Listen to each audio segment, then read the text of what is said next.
नमस्ते दोस्तों। ये कहानी है सेंटियागो नाम के एक लड़के की जो स्पेन के एंडालूसिया में रहता था। सेंटियागो एक लड़का है और ये पूरी किताब सेंटियागो के अपने सपने को पूरा करने की कहानी पर लिखी गई है। सेंटियागो की ये कहानी आपको अपने सपने को पूरा करने की प्रेरणा देगी।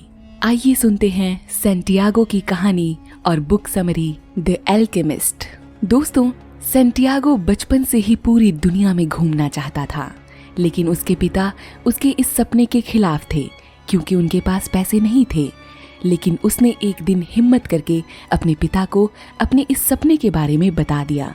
तो उसके पिता ने कहा, बेटा, इस दुनिया में दो ही तरह के लोग घूम सकते हैं, एक अमीर लोग और दूसरा चरवाहे। अमीर तो हम हैं नहीं, तो तुम्हारे पास दूसरा विकल्प है कि तुम चरवाहे बन जाओ।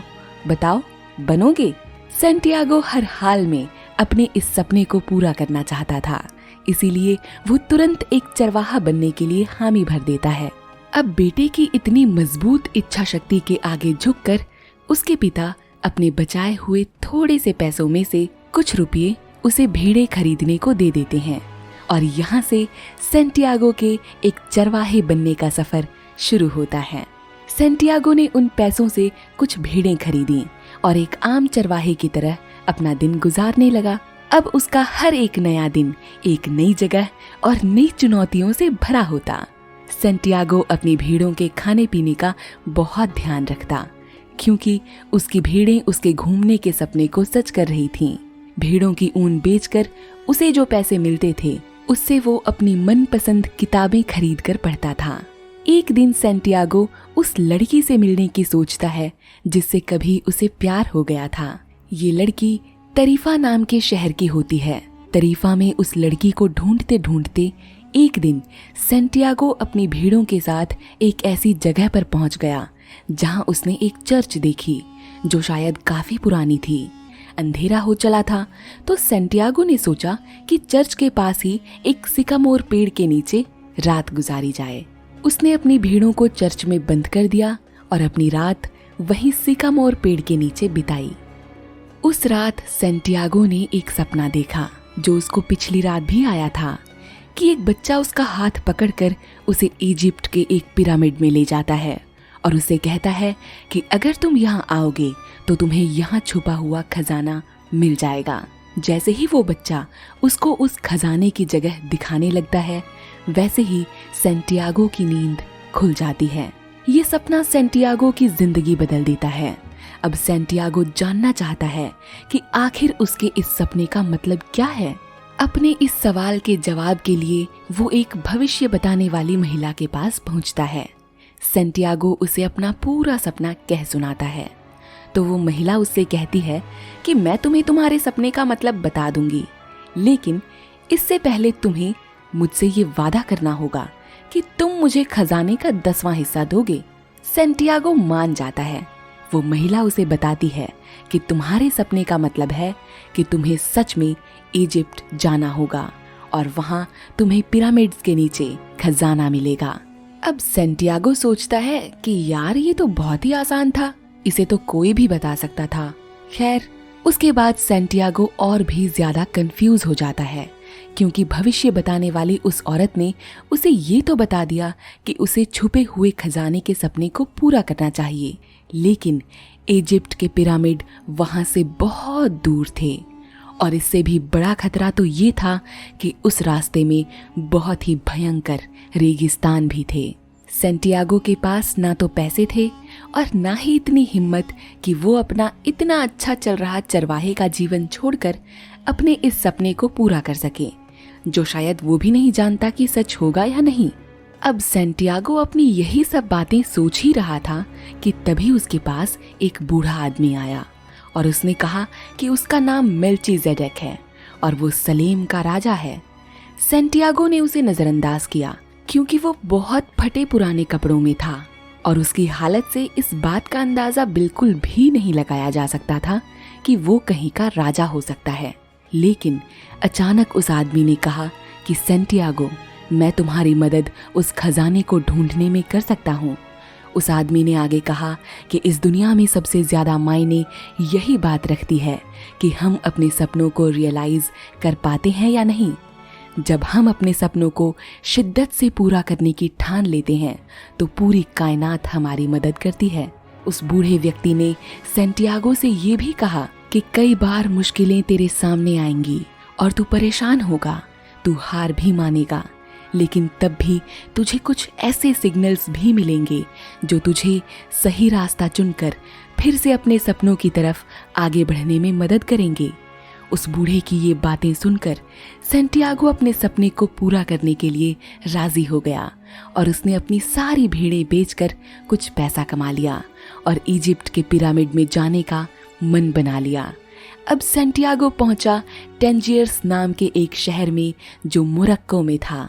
वहां पर उसको उसी का हम उम्र एक इंसान मिला जो उसका दोस्त बन गया। उस इंसान ने सेंटियागो से उसका टूर गाइड बनने की बात की ताकि वो इजिप्ट के पिरामिड तक जल्दी पहुंच सके। सेंटियागो मान गया और उन दोनों ने इजिप्ट के पिरामिड पर जाने के लिए तैयारी शुरू कर दी। पर जो उसने कभी नहीं सोचा था वो उसके साथ हो गया, क्योंकि उसके इस नए दोस्त ने धोखे से उसके सारे पैसे चुरा लिए और भाग गया।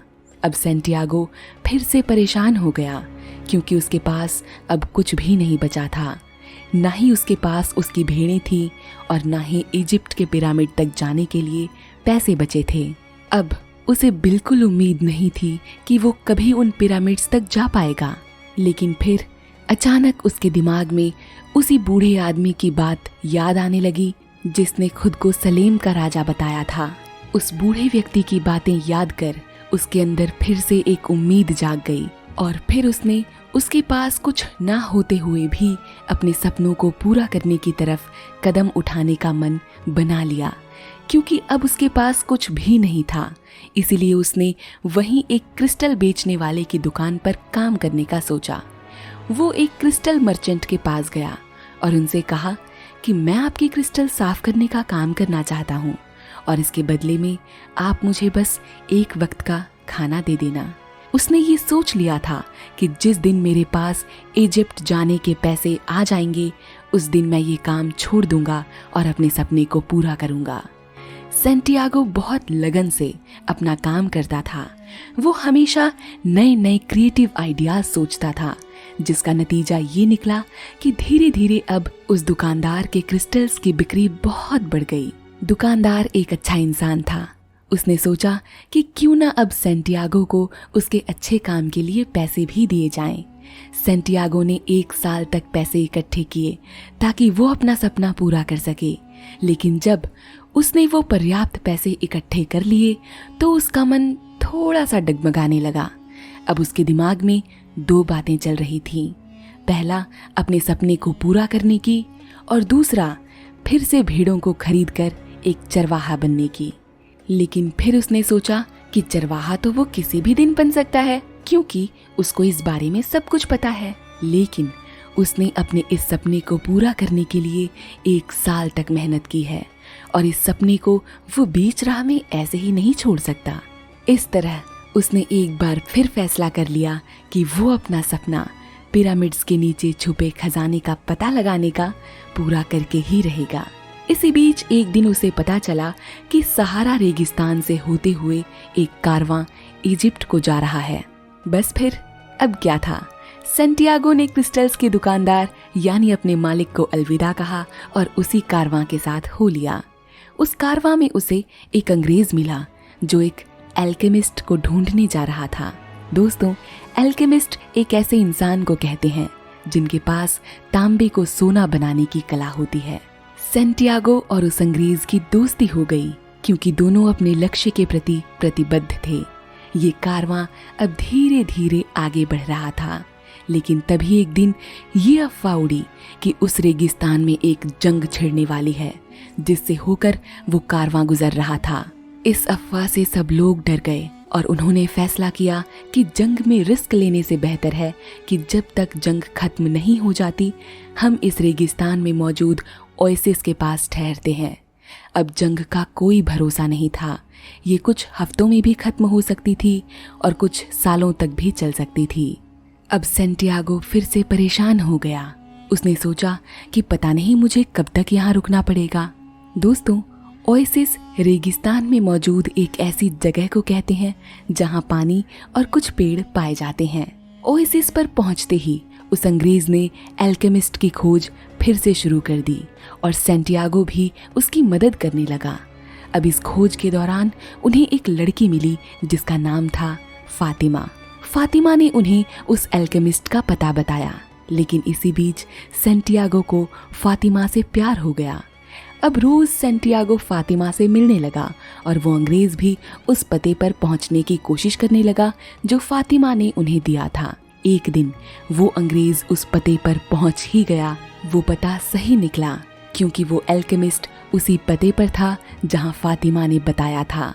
एल्केमिस्ट ने अंग्रेज से पूछा कि तुम मुझे 10 साल से ढूंढ रहे हो, इस बीच क्या तुमने एक बार भी खुद कभी कोशिश नहीं की तांबे को सोने में बदलने की?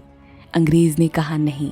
तो उस एल्केमिस्ट ने कहा कि चलो मैं तुम्हें ये काम देता हूँ कि तुम खुद मेटल को सोने में बदलने की कोशिश करो। तो अंग्रेज अब ओएसिस पर वापस आया और वो खुद तांबे को सोने में बदलने की कोशिश में बिजी हो गया। इधर सेंटियागो को भी फातिमा मिल गई थी। तो अब ओएसिस पर धीरे धीरे दिन बीतने लगे और इसी बीच एक दिन सेंटियागो उस रेगिस्तान में कहीं जा रहा था तो अचानक उसे एक विजन आया कि जल्द ही ओएसिस पर एक हमला होने वाला है जहां वो लोग ठहरे हुए थे। सेंटियागो ने ये बात तुरंत उस ओएसिस के सरदार को बता दी। सरदार ने कहा कि तुम्हारी बात मानकर हम जंग की तैयारी तो कर लेंगे, लेकिन अगर जंग नहीं हुई तो हम तुम्हें मार देंगे। अब हैरानी की बात तो ये थी कि सचमुच अगले दिन उस ओएसिस पर हमला हो गया और वो लोग सक्सेसफुली उन्हें हरा पाए थे क्योंकि वो लोग जंग के लिए पहले से तैयार थे। इस बात से सरदार को बहुत खुशी हुई और उन्होंने सेंटियागो को खूब सारा सोना दिया और साथ ही उसे वहाँ का काउंसलर भी बना दिया। अब सेंटियागो बहुत खुश हो गया था क्योंकि उसे एक नौकरी भी मिल गई थी और ढेर सारा सोना भी। उसने सोचा अब तो मैं फातिमा से शादी करके जिंदगी भर यहीं रह सकता हूँ। लेकिन फातिमा ने सेंटियागो को पहले अपने सपने को पूरा करने की बात कही। उसने कहा कि सच्चा प्यार तुम्हें कभी अपने सपनों से दूर नहीं रखेगा। फातिमा ने सेंटियागो को यह आश्वासन दिया कि वो तब तक उसका इंतजार करेगी जब तक कि वो अपने सपने को पूरा करके वापस नहीं आ जाता। फातिमा ने उसे अपने सपनों को पूरा करने का फिर से हौसला दिया। इसी बीच वहाँ वो एल्केमिस्ट आया जिसने सुना था कि सेंटियागो ने अपने विजन्स की मदद से इस ओएसिस के लोगों को जंग से बचाया था। उसने भी सेंटियागो को उसके साथ चलकर अपने पिरामिड्स तक पहुंचने के सपने को पूरा करने को कहा।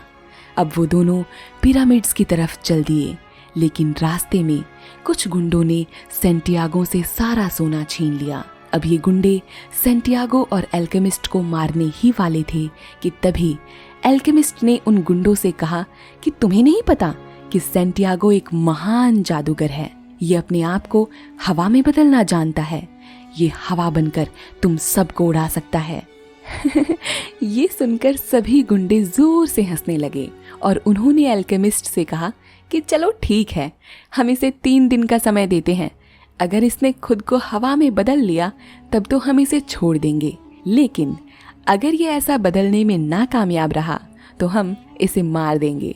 अब सेंटियागो बहुत डर गया। उसने एल्केमिस्ट से कहा, यार तुमने तो हमें फंसा ही दिया, अब हम क्या करेंगे? मैं अपने आप को हवा में नहीं बदल सकता। अब एल्केमिस्ट ने कहा, तुम डरो मत, बस अपने आप पर भरोसा रखो और इस रेगिस्तान की भाषा को समझने की कोशिश करो। अब 2 दिन लगातार सेंटियागो ने बहुत कोशिश की कि किसी तरह वो उस कला को सीख ले जिससे वो खुद को हवा में बदल सके, लेकिन कुछ भी नहीं हुआ। अब आखिरकार 3रा दिन आ ही गया। इस दिन सेंटियागो बहुत चिंता में था। अब वो हार मानने ही वाला था कि उसने एक बार और कोशिश करने की सोची।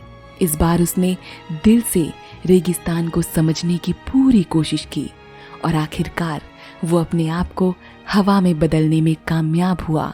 खुद को हवा में बदलकर उसने सारे गुंडों के टेंट्स उड़ा दिए। ये देखकर वहाँ के गुंडे बहुत डर गए और उन्होंने सेंटियागो और एल्केमिस्ट को छोड़ दिया। अब सेंटियागो और एल्केमिस्ट एक मोनेस्ट्री तक पहुंचे और एल्केमिस्ट ने सेंटियागो को तांबे में कुछ सोना बदल कर दिया और कहा कि अब यहाँ से तुम्हें अपने सपने की ओर अकेले ही जाना होगा। अब सेंटियागो अकेले ही इजिप्ट की ओर चल दिया और उन पिरामिड्स तक पहुंच गया जहां खजाना होने का उसने सपना देखा था। लेकिन थोड़ी देर में वो फिर से परेशान हो गया क्योंकि उसे नहीं पता था कि किस पिरामिड के नीचे कौन सी जगह पर वो खजाना छुपा हुआ है। लेकिन तभी उसको एक अच्छा सिग्नल मिला जिससे वो पहचान सका कि यहीं पर खजाना छुपा है, और वो सिग्नल था उस जगह पर स्क्राइब बीटल का होना। इजिप्ट में स्क्राइब बीटल को ईश्वर का प्रतीक माना जाता था और इसी वजह से उसने सोचा कि शायद खजाना यहीं पर छुपा हुआ होगा। उसने वहां पर खुदाई शुरू की, लेकिन काफी देर तक खुदाई करने के बाद भी उसे कुछ नहीं मिला। तभी वहां कुछ गुंडे आ गए और उन्हें लगा कि शायद ये लड़का कुछ कीमती सामान छुपा रहा है। वो गुंडे सेंटियागो को धमकाने लगे और उससे उसका सारा सोना भी छीन लिया। सेंटियागो बहुत डर गया था, इसीलिए उसने सच बता दिया कि वो वहाँ बहुत संघर्ष करके अपने खजाने को ढूंढने के सपने को पूरा करने आया था। सेंटियागो की बात सुनकर एकदम से वो गुंडे बहुत हंसने लगे और उनमें से एक आदमी ने कहा कि अरे जा रे, तू तो पागल है। कोई तेरे जैसा बेवकूफ कैसे हो सकता है कि जो सिर्फ अपने सपने के लिए इतनी मेहनत करके सब कुछ गंवा कर यहाँ पहुंचा है। अपने सपने के बारे में कौन इतना सोचता है? ऐसे तो मैंने भी एक सपना देखा था कि स्पेन में एक टूटी फूटी चर्च है जहाँ पर एक चरवाहा अपनी भेड़ों के साथ सो रहा है। वहाँ पर एक बड़ा सा सिकमोर पेड़ है और उस पेड़ के नीचे खजाना छुपा हुआ है। पर मैं तेरी तरह बेवकूफ नहीं था। अपने सपने में दिखे हुए खजाने को ढूंढने के लिए इतना भयंकर रेगिस्तान पार करके जाऊंगा। इतना कहकर वो गुंडे उसे छोड़कर हंसते हंसते वहां से चले गए। एकदम से सेंटियागो को समझ में आ गया कि असली खजाना कहाँ छुपा हुआ है। सेंटियागो के चेहरे पर एक खुशी सी आ गई क्योंकि अब उसको पता चल गया था कि खजाना कहाँ छुपा हुआ था। उसके बाद सेंटियागो वापस स्पेन में उसी सिकामोर पेड़ के नीचे जा पहुंचा जहां उसने खजाने का सपना देखा था। सेंटियागो ने वहां खोदना शुरू किया और 2 घंटे की खुदाई के बाद उसको वहां छुपा हुआ खजाना मिल गया जिसे वो इधर उधर ढूंढ रहा था। इसके बाद सेंटियागो ने अपने वादे के अनुसार उस खजाने का 10वां हिस्सा उस महिला को दे दिया जिसने उसे उसके सपने का अर्थ बताया था। इसके बाद वो फातिमा के बारे में सोचता है और अपना सारा खजाना लेकर उससे शादी कर वहीं रहने की सोचता है। दोस्तों, द एल्केमिस्ट कहानी यहीं पर समाप्त होती है। लेकिन अब आप सोचेंगे कि ये तो गलत है, सेंटियागो को इतना संघर्ष करने की जरूरत ही क्या थी, जबकि वो खजाना तो उसी पेड़ के नीचे था जहां उसने उस खजाने का सपना देखा था। लेकिन दोस्तों, एक बार फिर से इस कहानी को याद कीजिए। अगर वो अपने सफर को पूरा नहीं करता, अगर वो इतना लंबा संघर्ष नहीं करता, तो क्या कभी उसे पता चल पाता कि वो खजाना उसी पेड़ के नीचे है जहां उसने इसका सपना देखा था। दोस्तों, इस कहानी में हमें 3 सबसे बड़ी सीख मिलती है। पहला, खजाना वही है जहां आप हैं, लेकिन आपको बाहर जाना पड़ेगा ये समझने के लिए। खजाना तो वहीं पर था जहां से सेंटियागो का सफर शुरू हुआ था, लेकिन वो उसे कभी ढूंढ ही नहीं पाता अगर वो अपना संघर्ष पूरा नहीं करता। इसी तरह से हमारे जीवन में भी जब भी हम किसी भी चीज को ढूंढने की कोशिश करते हैं, किसी लक्ष्य को पाने की सोचते हैं, तो वो हमारे लिए किसी खजाने से कम नहीं होता। लेकिन तब भी वो असली खजाना नहीं होता जिसे हम ढूंढ लेते हैं, बल्कि असली खजाना वो होता है जो इंसान हम अंदर से बन जाते हैं उस खजाने को पाने के लिए। हमारी जिंदगी भी एल्केमिस्ट की इसी कहानी की तरह है, जहाँ पर हम अपने आप को तांबे से सोने में बदलते हैं। हम अपने अंदर छुपी कला को पहचानने की कोशिश करते हैं, हम चुनौतियों का सामना करते हैं, हम जीतना सीखते हैं। इस दौरान हम एक नए इंसान बन जाते हैं। अपने पैशन को फॉलो कर, उसे अपना सपना बनाकर उसे पूरा करना ही हमारी लाइफ मीनिंगफुल बनाती है। दोस्तों, कई बार हम अपने सपनों के बिल्कुल करीब होते हैं और तभी हम हार भी मानने लगते हैं। इसीलिए हमें तब तक हिम्मत रखनी है जब तक कि हमारा सपना पूरा ना हो जाए, ठीक जैसे सेंटियागो ने रखी थी। उसे बार बार उसकी किस्मत हरा देती थी, लेकिन फिर भी उसने हार नहीं मानी और पूरी शिद्दत से अपने सपने को पूरा किया। दोस्तों, अपने सपनों को पूरा करने के लिए आपको ऑल द बेस्ट। आप भी एक एल्केमिस्ट हैं। अगर वीडियो पसंद आई हो तो चैनल को सब्सक्राइब और वीडियो को लाइक ज़रूर कीजिएगा। धन्यवाद। नमस्कार।